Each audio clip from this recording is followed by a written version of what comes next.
Sejam bem-vindas à nossa aula sobre as influências históricas em O Conto da Aia. Eu confesso que essa é uma das minhas aulas favoritas do Clube do Livro, porque eu sou muito curiosa em relação à história que embasa, as nossas narrativas, mas também porque O Conto da Aia em si é um livro riquíssimo. Ele é muito cheio de referências históricas, literárias, enfim. A gente já falou um pouco disso, sobre a intertextualidade e tal, né? Então aqui eu trouxe os pontos principais que a gente vai trabalhar no Conto da Aia.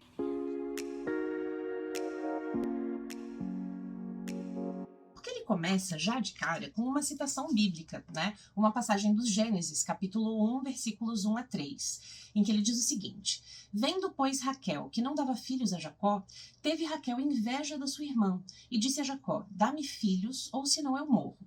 Então se acendeu a ira de Jacó contra Raquel, e disse: Estou eu no lugar de Deus, que te impediu o fruto de teu ventre? E ela lhe disse: Eis aqui minha serva Bília. Entra nela para que tenhas filhos sobre os meus joelhos, e eu, assim, receba filhos por ela. Quando eu vi que começa logo com uma passagem bíblica, a primeira coisa que eu pensei foi: aquilo que vai vir a seguir não é ficção, a gente vai ver uma história real. Claro que não real no sentido de baseado em fatos reais, mas de personagens que realmente existiram, enfim, mas real no sentido de que o universo ao qual a gente vai ser apresentado logo em seguida, ele é muito similar ao universo em que a gente vive aqui do lado de fora das páginas. E eu não me decepcionei com essa minha primeira interpretação, porque quanto mais a gente vai lendo, mais a gente vê que, de fato, muito do que tá ali tá fora das páginas também, ou já esteve. Tanto que a própria Margaret Atwood, ela dá uma entrevista em que ela fala isso, que nada do que tem ali no livro ela tirou do além. Tudo já aconteceu na história, está acontecendo, ou ela teme que pode vir a acontecer de novo. Ela fala também que não considera que o livro dela seja uma ficção científica, não só porque não tem naves espaciais e raio laser e tudo mais, mas porque ela é uma ficção baseada e pautada na realidade, tanto no passado quanto no presente, e que pensa um futuro que pode ser possível. É quase que um alerta que ela nos traz através desse texto de um futuro que ainda pode vir. E ela faz isso porque ela entende a história não como uma linha contínua, mas que em alguns momentos pode ser circular ou espiralada, porque muitas das coisas que aconteceram, deixaram de acontecer, voltaram a acontecer, como a gente vai ver nas referências daqui a pouco. Uma das referências históricas mais diretas que a gente encontra nesse livro é o controle reprodutivo do corpo feminino. E isso aconteceu durante milênios do lado de fora das telas, e inclusive acontece ainda de diferentes maneiras, em diferentes níveis, dependendo de onde você está falando do globo, Mas ainda acontece de certa forma. E a gente precisa entender que o controle reprodutivo do corpo feminino é aquilo que, segundo a Gerda Lerner, e muito do que eu vou falar aqui hoje nessa aula está nesse livro aqui, que é uma indicação que eu vou deixar para vocês, quando vocês puderem, depois do clube, porque eu sei que a gente já vai ter bastante coisa para ler, Mas A Criação do Patriarcado é um livro maravilhoso, que ele traz muitos detalhes sobre a história da mulher e principalmente sobre a história de opressão dos homens em relação às mulheres. Então é uma leitura muito interessante. A Gerda Lerner, ela é uma historiadora especialista em história da mulher, existem vários prêmios com o nome dela, enfim. Ela é muito, muito panca mesmo, ela passou a vida dedicada a estudar a história das mulheres. Então é um livro muito completo, que abrange a visão de diferentes filósofos, sociólogos, arqueólogos, e que ela põe o tempo inteiro em xeque essas visões. Ela não traz aqui uma fórmula pronta, ou aquilo que ela acredita, não, eu acho que é isso e ponto final. Não, ela traz, olha, tal pensador pensa assim, tal filósofo pensa assado, aquele arqueólogo chegou a tal conclusão, mas essa outra feminista aqui disse outra coisa, e levando em consideração todos esses pontos de vista, eu acredito em tal coisa, mas tal outra linha de raciocínio também é possível. Então ela mantém a mente aberta para tudo aquilo que ela estudou. Imagina, ela chegou a ela mesma traduzir muitos desses documentos que foram encontrados, enfim, uma sumidade mesmo. Muito daquilo que eu tô trazendo aqui para vocês nessa aula vem desse livro, tá? A Criação do Patriarcado. Então, quando a gente está falando de controle reprodutivo do corpo feminino, a gente está falando daquilo que a Gerda Lerner acredita que seja uma das teorias mais possíveis para o surgimento do próprio patriarcado. Primeiro é importante dizer que muito do que a gente vai falar aqui, pelo menos nesse início, sobre o surgimento, o primeiro momento do patriarcado, são especulações baseadas em muitos mitos, pouquíssimos artefatos e uma visão contaminada, porque a gente olha para o passado com muitas teorias e pensamentos modernos, né? Então é muito fácil a gente se deixar levar por aquilo que está ao nosso redor na hora que a gente vai analisar coisas que aconteceram 1000, 2, 3 mil anos atrás. Os tradicionalistas, por exemplo, acreditam que o domínio masculino sobre as mulheres é natural, e eles argumentam isso de diferentes maneiras, né? Falando sobre força física, pautando às vezes na Bíblia, ou então falando que, trazendo a ideia do mito caçador, que o homem era o caçador e por isso ele era o provedor, ele era o único responsável pelo alimento, porque ele trazia caça e tal. Só que essas ideias já caíram por terra, porque muitos arqueólogos já chegaram à conclusão de que, na verdade, o sustento do bando era uma coisa comunitária. As mulheres e as crianças eram responsáveis pela coleta de frutas e verduras e pela caça de animais pequenos, enquanto os homens saíam de vez em quando para ir caçar. Só que, muito provavelmente, a maior parte da alimentação desses grupos era de raízes, frutas e folhas mesmo que eles encontravam no caminho, que era responsabilidade das mulheres e das crianças. Então, esse mito do caçador-provedor, na verdade, ele ainda é utilizado em muitas discussões, vocês vão ver isso muito online, muita gente falando sobre isso, mas é um mito, na verdade, porque, tudo bem, pode ser que a caça, quando vinha uma caça, uma presa grande, tivesse festa e existisse um certo prestígio em relação aos caçadores, mas isso não significa que eles eram os provedores e que as mulheres ficavam em casa cuidando da prole, nananã. Isso não era uma realidade nas tribos de caçadores-coletores, certo? E além disso, a gente tem vestígios de muitas outras civilizações, nações e tribos que não eram patriarcais, eram bastante diferentes daquilo que a gente considera patriarcado.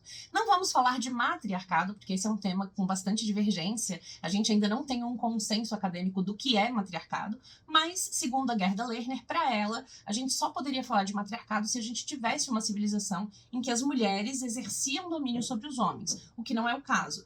Mas, de qualquer maneira, os vestígios que a gente tem nos mostram civilizações bastante distintas, mas plurais, com certa igualdade de gênero e tal. Uma dessas civilizações, inclusive, a gente vai trabalhar no próximo módulo, porque ela ficava na ilha de Creta, e está totalmente relacionado com o olhar petrificante da Natalie Hines. Na Turquia, um assentamento chamado Çatalhöyük do Neolítico mostrava que ali eles tinham casas que eram todas mais ou menos do mesmo tamanho, não existia nenhum grande templo ou nenhum casarão onde pudesse indicar que ali morava algum tipo de líder. Nesse sentido, um arqueólogo chamado James Melart, que é responsável pelo sítio arqueológico, pelas escavações em Çatalhöyük, que fica na Turquia, um sítio arqueológico da Turquia, disse que ele acreditava que Çatalhöyük era uma sociedade matriarcal. Por quê? Primeiro que era muito mais igualitária em termos de classe. As casas eram muito parecidas, todas mais ou menos do mesmo tamanho, não existia nenhum grande templo ou nenhum grande casarão que pudesse indicar que algum tipo de líder militar ou religioso morava lá. Existem algumas obras de arte representando mulheres, inclusive tem uma pintura rupestre em que 2 mulheres aparecem junto com outros homens caçadores como se elas também fizessem parte da caça, o que era possível. Mas existe ainda uma outra interpretação que coloca como se elas estivessem ali adorando aqueles homens de certa forma, ou como se a caça fizesse com que elas estivessem mais disponíveis para o casamento, né? Não necessariamente casamento, mas enfim, para relações. Pode ter outras interpretações, isso é uma das coisas que a Gerda faz muito bem aqui, ela traz esses diferentes olhares. De qualquer maneira, não existe nada que indique que fosse uma civilização muito militarizada, apesar de que eles podem ter ido brigar em outro lugar, porque o que parece é que esse assentamento ele foi abandonado, né? Parece que não tem muito, os cemitérios eles estão vazios, assim, tem poucas ossadas, poucos corpos que foram encontrados lá. Então, eles acreditam que houve uma debandada, que saíram de Çatalhöyük por alguma razão. Pode ter sido por causa de alguma guerra, né? E as mulheres também eram enterradas de forma honrosa. O James Melart disse que as ossadas femininas eram pintadas de vermelho, um ocre e tal. E a Gerda questiona, mas será que, de fato, esses ossos terem sido pintados indicam algum tipo de prestígio? Enfim, interpretações. De qualquer modo, de tudo que se sabe sobre Çatalhöyük, se entende que sim, era uma comunidade muito diferente do patriarcado. E ela aconteceu mais ou menos 6.000 a.C. Além de Çatalhöyük, a gente tem outros exemplos, como eu disse, um deles a gente vai trabalhar no próximo módulo, mas também tem outros exemplos, como as mulheres iroquesas, que eram responsáveis pelos grãos e tinham poder político e econômico na sociedade. O que a gente consegue concluir disso é que o patriarcado não é um estado natural, ele é um produto cultural, porque se fosse natural ele seria universal. E a gente tem alguns exemplos de comunidades que não eram patriarcais. Então como que chegamos nos dias de hoje, nesse sistema como ele está aí? Por quê? Da onde que surgiu isso? Se a gente tinha comunidades que eram mais igualitárias e se entende que muitas dessas comunidades foram tomadas por comunidades que eram mais patriarcais e militarizadas, em que momento que isso aconteceu? Eu vou trazer para vocês duas teorias que são das mais amplamente aceitas pelo meio acadêmico, certo? A primeira delas diz que, com o advento da papinha, porque quando a gente deixou de ser nômade e passou a viver em assentamentos em volta das plantações, o que muitos chamam de revolução agrícola, a gente começou a consumir trigo e outros cereais. E a papinha de trigo, principalmente, ela foi responsável pelas mulheres pararem de amamentar. Não pararem completamente, mas quanto as caçadoras-coletoras, elas amamentavam até 3, 4, 5 anos a criança, essas mães que começaram a dar a papinha de trigo amamentavam por 1 a 2 anos no máximo. E a amamentação faz com que a gente libere um hormônio que impede que a gente engravide outra vez logo em seguida. Não é um hormônio que ele vai simplesmente impedir completamente, né? Porque a gente sabe de alguns casos de mulheres que engravidam logo na sequência e que ainda estão amamentando, mas ele tem a função de inibir, de certa forma. E quando essas mulheres passam a dar papinha de trigo para as crianças, esse hormônio já não está mais fazendo efeito. Então, a mulher que tinha um filho a cada 4, 5 anos, passou a ter um filho por ano, em famílias com 12, 14 filhos. E aí ela começou a precisar ficar mais dentro de casa, certo? E com a agricultura veio também o excedente, né? Aquilo que sobrava, aquilo que não era consumido pela comunidade naquele momento e que devia ser controlado e guardado por alguém. E com isso surge também o conceito de propriedade privada, que era a terra e aquilo que era produzido nela. E para que os filhos tivessem direito à herança, para que os homens conseguissem passar aquelas terras que foram trabalhadas durante toda a vida para filhos legítimos, eles precisavam garantir que a mulher fosse virgem e que se casasse e ficasse só com ele para o resto da vida. Então elas eram confinadas nessas casas, tendo um filho por ano, sem a menor possibilidade de fazer outra coisa, a não ser trabalhar dentro de casa e na lavoura, completamente destituída de qualquer outro direito civil, econômico, político, enfim. Essa é a versão do Friedrich Engels, e ela pode ser encontrada no livro que chama A Origem da Família, da Propriedade Privada e do Estado, se eu não me engano. Eu não lembro se é exatamente essa ordem, mas eu acredito que seja. Lá ele traz essa teoria, que foi amplamente aceita por muito tempo, mas que não responde algumas perguntas. Por que que nesse momento as mulheres já eram subordinadas aos homens? Por que que nesse momento o excedente já era dos homens, já pertencia aos homens? Porque existem algumas teorias que nos indicam que quem desenvolveu a agricultura foram as mulheres, pela lida o tempo todo com a coleta, com as frutas, verduras, com as crianças, enfim, porque elas não saíam para caçar também, e elas tinham mais contato com herbologia, enfim, e muito provavelmente foram elas que desenvolveram a agricultura. E se elas desenvolveram a tecnologia, seria natural que elas controlassem o excedente. Então, essa teoria do Engels não responde o porquê que os homens nesse ponto já eram quem controlava o excedente da agricultura. Tem uma outra teoria também que associa a pecuária, porque foram os homens que domesticaram os animais e, percebendo que os animais se reproduziam e tudo mais, eles também perceberam que eles podiam domesticar as próprias mulheres. De qualquer maneira, essa teoria ela não responde algumas perguntas e ela também traz outras perguntas, na verdade, né? A agricultura ela foi desenvolvida em alguns lugares, em muitos lugares que as mulheres desenvolveram a agricultura, os homens controlavam o excedente, a pecuária em alguns lugares foi descoberta antes, a agricultura depois, enfim. E nada disso responde à pergunta central. Por que que nesse ponto os homens já têm direito à terra e as mulheres não? E aí tem uma outra teoria que é baseada nos textos de um filósofo chamado Meillassoux, eu não sei exatamente como é que chama o nome dele, mas que, como é que fala esse nome, né? Mas que está completamente ligada com essa teoria do Engels. Diz o seguinte: quando a gente se tornou bípede, passou a andar em 2 pernas, a gente teve um achatamento da nossa pelvis, o que atrapalhou muito os partos a partir dali. A nossa cabeça é muito grande para desenvolver o intelecto como ele é, a nossa cabeça é muito grande e na hora de passar pelo canal vaginal, isso causava um estrago absurdo e a gente tinha um índice de mortalidade na hora do parto que era muito, muito alto. Outra questão é que para lidar um pouco com isso, o nosso cérebro passou a se desenvolver muito depois, fora do corpo da mulher. Por isso que a gente tem o que chamam de 4º bimestre da gestação, que são os 3 primeiros meses da vida da criança que acontecem aqui do lado de fora, né? Mas que a criança ainda está se desenvolvendo. Ela é muito grudada, muito apegada e muito necessitada da mãe. certo? Então, por causa desse estreitamento da pelvis e de um número gigante de mortes na hora do parto, a gente tinha um problema de população, um problema populacional, um problema de densidade populacional em muitas tribos. E para lidar, para burlar com esse problema, porque tem uma outra questão. A gente tem aqui também o tabu do incesto. O tabu do incesto diz que as mulheres não podem se relacionar com irmãos, com pais, enfim, ninguém que seja parente muito próximo. E em tribos muito pequenas, natural que logo todos fossem parentes. E para lidar com essa escassez de nascimentos por conta da alta taxa de mortalidade, uma das práticas adotadas por essas tribos era o rapto de noivas. Eles iam em tribos vizinhas, roubavam mulheres dessas tribos vizinhas, engravidavam elas e aí elas passavam a pertencer àquela nova tribo. Aqui a gente já percebe que a própria noção de propriedade privada está relacionada à mulher. A propriedade privada é a capacidade reprodutiva da mulher, que era comercializada, roubada, enfim. E a mulher não tinha nenhum direito a falar sobre isso. Eles não roubavam meninos de outras tribos para aumentar a população, porque os meninos poderiam ser mais violentos, eles poderiam, eventualmente, quando crescer, voltar para suas casas e tudo mais, para suas tribos, né? Para suas casas, para suas tribos. Já as mulheres, quando eram feitas mães, elas passavam a ser submissas àquela aldeia por conta do filho, né? Para proteger aquela prole.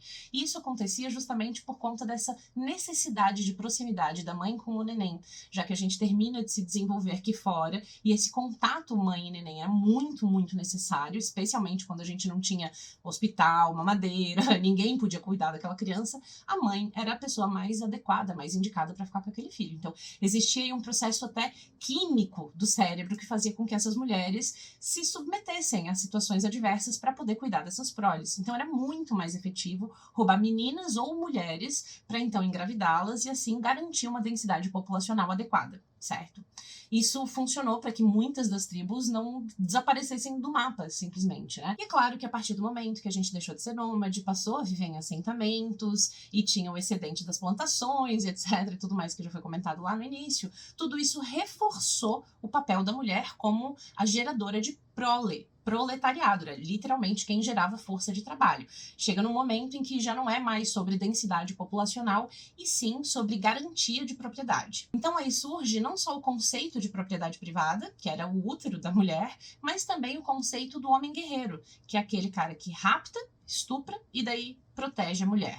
E aí chega nos dias atuais só a ideia da proteção, né? Todo o resto a gente deixa pra lá porque é mais confortável para os homens dessa maneira. O rapto de mulheres, ele se transformou numa diplomacia, né? Numa troca de mulheres em eventos diplomáticos. Inclusive os primeiros, a gente tem de 2500 a.C., mais ou menos, os primeiros registros oficiais em que isso de fato acontecia. É claro que com o controle reprodutivo veio também o controle do comportamento. E aí surgem diversas leis, mitos, vários mecanismos para manter a mulher confinada no domo, né? Literalmente domesticada, no ambiente doméstico, para que os homens pudessem continuar exercendo o seu poder econômico, político, etc. e tal. A ponto de, quando surgiu o conceito de cidadania, as mulheres já nem serem consideradas cidadãs.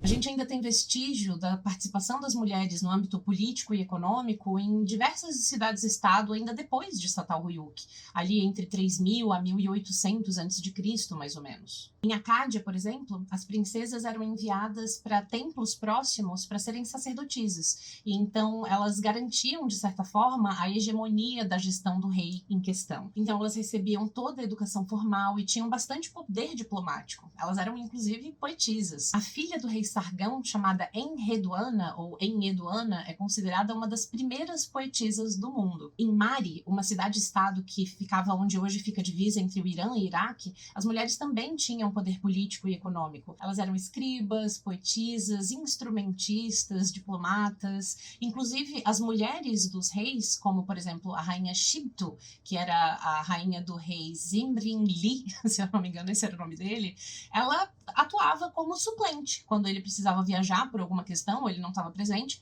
era ela que fazia toda a gestão local e, inclusive, todas as questões diplomáticas. Era ela mesma que resolvia. Em Lagash, na Mesopotâmia, o rei Urukagina China fez uma série de reformas políticas que foi quase que um primeiro código de leis. Não chegou a ser uma lei, mas era meio que um indicativo moral daquilo que a sociedade deveria seguir. E essas reformas, elas visavam tirar um pouco o poder do rei e dar um pouco mais de poder e segurança para os cidadãos. Apesar de que, no fim das contas, não foi bem isso que aconteceu, porque ele também enriqueceu pra caramba, e ele acabou aproximando muito a ideia do soberano, do rei, com a divindade, porque ele começou a tomar conta dos templos, ele tinha uma relação muito próxima com a divindade. Enfim, foi mais ou menos nessa época que a gente começou a associar os reis e os soberanos às divindades, o que aconteceu amplamente em muitos outros lugares depois, né? E é nessa tentativa de reforma que a gente vai ver escrito as primeiras tentativas de controlar o comportamento da mulher de acordo com a lei, ou pelo menos com o código moral que devia ser seguido naquele lugar. Porque tem alguns momentos, alguns pontos em que é dito que a mulher não pode responder o homem, ou ela deve tomar uma tijolada na boca. Uma outra escrita desse código moral, digamos assim, dizia que antes a mulher podia ter 2 homens, mas agora não pode mais. E a Gerda Lerner questiona se isso tem a ver realmente com poliandria, se as mulheres podiam casar com mais de um homem, ou se ele queria restringir um segundo casamento. E isso a gente vai ver que é amplamente difundido também em algumas religiões, inclusive na própria Bíblia, né? De que a mulher não pode se casar de novo depois do primeiro casamento. Essas últimas informações aqui sobre Acádia, Mari e Lagash na Mesopotâmia são informações que a gente já tem vestígios, inclusive vestígios escritos sobre, já não é mais especulação. Inclusive a gente tem algumas cartas do rei Zimri-Li para a esposa e vice-versa. A gente tem bastante material que comprova tudo que está sendo dito. Para o assiriólogo Bernhard Frank Bato, todos esses vestígios arqueológicos são um grande indício de um estágio tribal anterior, em que as mulheres tinham de fato mais prestígio e liberdade. E é claro que mulheres com poder não significa que todas as mulheres tinham poder naquela época ou naquele local, enfim. Significa que as mulheres da elite tinham poder político e econômico. E outra coisa que é importante pensar é que já nesse estágio, a gente já não está mais em Satal-Huyuk, a gente não está na Ilha de Creta, a gente está falando de 2500 a 1800 a.C. E nesse estágio, essas mulheres poderosas, elas só têm poder porque elas têm um vínculo sexual com um homem poderoso, ou porque elas são filhas de homens poderosos. Então, o poder delas é sempre através e permitido por um homem. Ah, uma das cartas que eu falei eram as cartas das filhas do rei Zimri-Li, de Mari, né, lá da fronteira do Irã com o Iraque. E nessas cartas, essas meninas diziam que elas não estavam felizes no casamento, elas queriam voltar para casa, ou queriam que o pai resolvesse alguma questão diplomática para elas na nação onde elas estavam, o que deixa muito nítido que esses casamentos eram arranjados e eram orquestrados pelo próprio rei para manter um domínio econômico na região e para ter boas alianças com outras nações, certo? E também indica que essas meninas, essas mulheres, essas princesas e rainhas, enfim, tinham uma educação formal muito boa, porque elas realmente funcionavam como diplomatas e elas estavam ali levando a ordem do pai delas para outros lugares, também funcionando como espiãs, enfim. E essas cartas são o primeiro vestígio arqueológico concreto de que esses casamentos arranjados eram feitos também por diplomacia. Mas, como eu disse, é claro que isso não era a realidade da maioria das mulheres que viviam nessas épocas e nesses locais. A gente está falando da elite, porque junto com o militarismo surgiu também a escravidão. Só que a escravidão, gente, ela começa escravizando mulheres. Os primeiros escravos de que a gente tem notícia, vestígio e registro são mulheres, porque seria muito complicado escravizar os homens a princípio. Eles não entendiam muito bem ainda como eles poderiam fazer isso, enfim, eles precisavam do exemplo, e esse exemplo veio com a escravização das mulheres. Aqui, elas não eram mais roubadas para o casamento, aqui elas eram roubadas para trabalho braçal e para o concubinato. A princípio, para o trabalho braçal. Os registros que a gente tem de Lagash indicam que as mulheres que eram escravizadas iam trabalhar como tecelãs. Se existisse alguma relação sexual aí, a gente saberia pelo registro de natalidade da época, que não teve um aumento muito significativo. Então, a gente não pode dizer que em Lagash essas mulheres eram escravizadas a título sexual, apenas a título de trabalho braçal mesmo, né? E aí, 500 anos depois, em Mari, numa das cartas que a gente tem da rainha Shibtu para o rei Zimri-Li, a gente vê que, ou vice-versa, enfim, nas cartas que eles trocavam, a gente vê que ele pede para ela que ela escolha algumas escravas bonitas, que algumas vão para tecelagem e outras ele quer que ela escolha e que elas sejam bonitas e que sejam bem alimentadas. E isso, para os arqueólogos e historiadores, já é um indicativo gigante de que essas mulheres eram escolhidas para o concubinato. E aqui eu quero ler um trechinho para vocês do livro da Gerda Lerner, que ela fala o seguinte: é óbvio que a crescente importância de manter a propriedade privada na família estimulou o desenvolvimento do concubinato como instituição para a preservação das relações patriarcais e de propriedade. A falta de filhos de um casal, com as implicações de perda de propriedade na linhagem masculina, podia ser remediada trazendo-se uma concubina para casa. O contrato de venda babilônico diz o seguinte: no 12º ano de Hammurabi, Beneneabe e sua esposa Belesunu compraram Shamashnuri de seu pai pelo preço de 5 shekels de prata.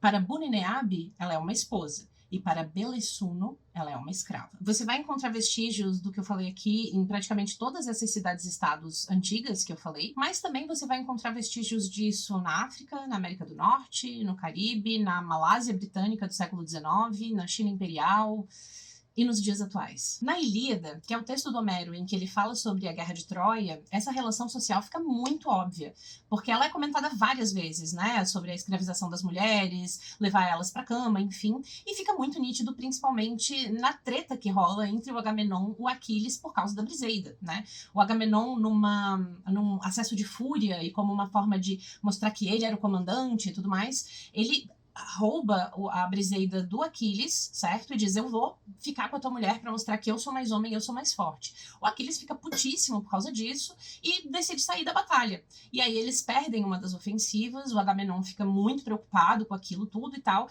e acaba devolvendo a Briseida pro Aquiles, dizendo: olha, eu nem toquei nela, eu nem fiz aquilo que os homens fazem com as mulheres, tá? Fique tranquilo que não a comi. E aí o Aquiles fala: beleza, então tá, fechou, parça, vou batalhar contigo. E aí ele batalha. O que mostra como, as mulheres eram escravizadas a título sexual, e isso era uma prática bastante comum, e 2, que a masculinidade e a afirmação dessa masculinidade estava muito relacionada ao estupro e à violação das mulheres. E no Código de Hammurabi, que é considerado um dos primeiros códigos de lei do mundo, né, mostra como as mulheres e os filhos, eles eram propriedades dos homens mesmo, porque se um homem tivesse uma dívida, por exemplo, ele poderia pagar essa dívida vendendo a mulher dele e os filhos, tornando eles escravos. E aí aquele que era o credor, que estava cobrando a dívida, podia ficar com aquela escrava, né?